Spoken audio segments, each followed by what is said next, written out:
Bímid ag Janu mata scoil, is mai lomsa mata tá ihreacha iontach úsáideach. Nuair atá ihreacha agat, is féidir leat bheith ag contas airgid. Is féidir leat gulthaigh an siopa agus rudaí a cheannach. Is féidir leat brisú a fháil ón siopadóir. Seo óran anois faoi airgid agus ihreacha. Tá sé iontach, simplí, agus is féidir leat versa a chur leis nuair a bheas na hibhreacha de chumas. Buin tríolas.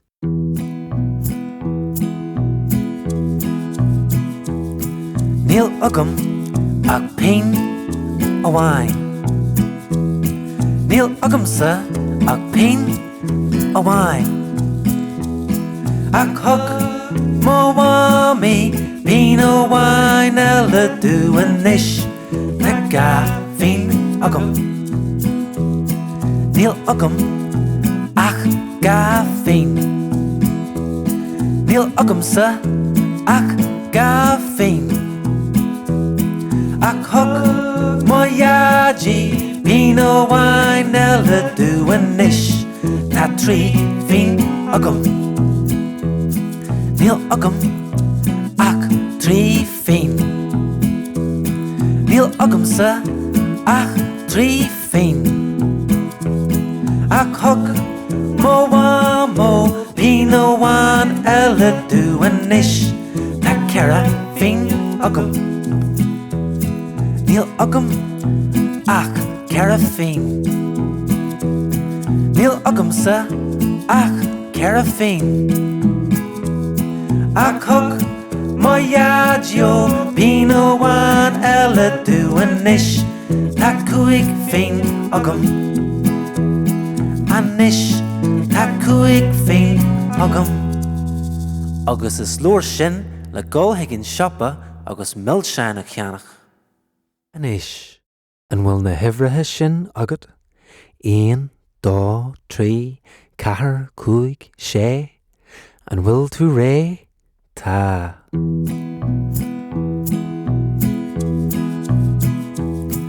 Níl agam ach pein amháin. Níl agamsa ach pein amháin. Ach thug má bhámaí pein amháin eile dúanis na gafainn agam. Níl agam ach gafainn. Níl agamsa ach gafainn. Ach thug má iadí pein amháin eile dúanis na trí fainn agam. Níl agam ach trí fainn. Níl agamsa ach trí fainn. Ach thug má bhámó pein amháin eile dúanis na ceithre fainn agam. Níl agam ach ceithre fainn. Níl agamsa ach ceithre fainn.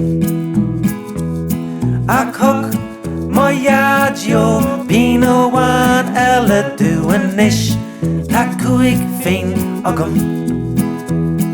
Anis na cúig fainn agam. Agus is leor sin le gulthaigh an siopa agus millseán a cheannach.